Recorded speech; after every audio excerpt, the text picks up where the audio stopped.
नमस्कार दोस्तों, आज मैं आपको एक ईमानदार किसान नामक कहानी सुनाने जा रही हूँ।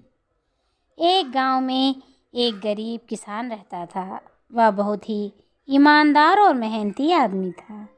वह अपने छोटे से खेत में काम करता और बहुत ही खुश रहता था। पूरे गांव में किसान की ईमानदारी के बहुत ही चर्चे थे। उसका एक दोस्त था जो उस गांव के राजा के यहाँ सिपाही का काम करता था। वह किसान से उसके घर रोज मिलने जाता था। एक बार राजा ने अपने दरबार में एक ऐलान किया कि उसके बगीचे में काम करने वाला एक अच्छा सा कारीगर चाहिए, जो उसके बगीचे के पेड़ पौधों और फूलों का ध्यान रख सके।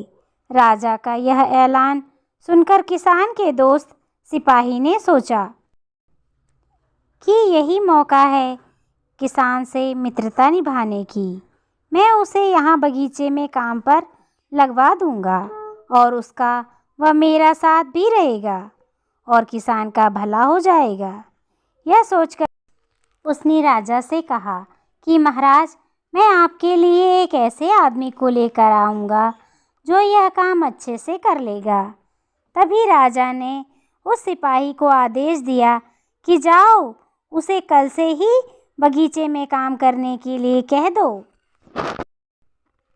उसी वक्त वो सिपाही अपने दोस्त किसान के पास पहुंच गया और उसने किसान को बगीचे में काम करने की सारी बात बता दी और किसान ने भी काम करने के लिए खुशी खुशी हाँ कर दिया और अगले ही दिन अपने दोस्त के साथ राजमहल पहुंच गया।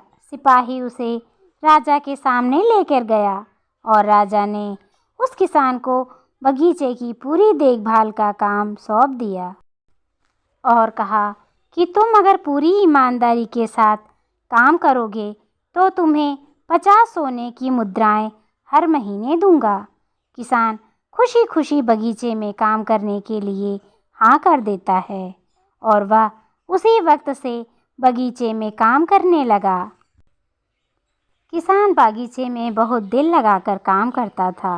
कुछ दिन बीत गए। किसान ने बगीचे को बहुत सुंदर व हरा भरा बना दिया। राजा को उसका काम बहुत पसंद आया। एक दिन किसान बगीचे में कुछ खुदाई कर रहा था तो उसने ज़मीन के नीचे कुछ महसूस किया। तो उसने और खुदाई की तो देखा वहाँ नीचे एक बड़ी सी संदूक थी। किसान ने वह संदूक बाहर निकाली और खोलकर देखी तो क्या देखा, यह सोने और चांदी से भरी हुई थी। यह देखकर किसान बहुत खुश हुआ और अपनी ईमानदारी दिखाते हुए वह राजा के पास पहुंचा और राजा को सारी बात बता दी। राजा किसान की ईमानदारी देखकर बहुत खुश हुए और उसके साथ वहां गए जहां किसान ने खजाना निकाला था। राजा ने देखा तो कहा, यह खजाना तो हमारे पुरखों का है। हम कई वर्षों से इसे ही खोज रहे थे। यह खजाना देखकर राजा बहुत ही खुश हो जाते हैं और अगले ही दिन राजा ने उस किसान को पूछा कि बोलो, तुम्हें क्या इनाम चाहिए। किसान बोला, मालिक, मुझे कुछ नहीं चाहिए। मेरे पास जो भी है मैं उसी में खुश हूँ। राजा उसकी इतनी अच्छी बात सुनकर और ज़्यादा खुश हो गए और उन्होंने किसान को अपना मंत्री बनाने का फैसला किया और कहा, ये मेरा हुक्म है। तो किसान ने राजा की बात मान ली और राजा का मंत्री बन गया। तो दोस्तों, सबसे बड़ी ईमानदारी है जिससे एक गरीब इंसान किसान से राजा का मंत्री बन गया। इस कहानी से आपको क्या प्रेरणा मिलती है, कमेंट करके अवश्य बताएं। लाइक करें, सब्सक्राइब करें। धन्यवाद।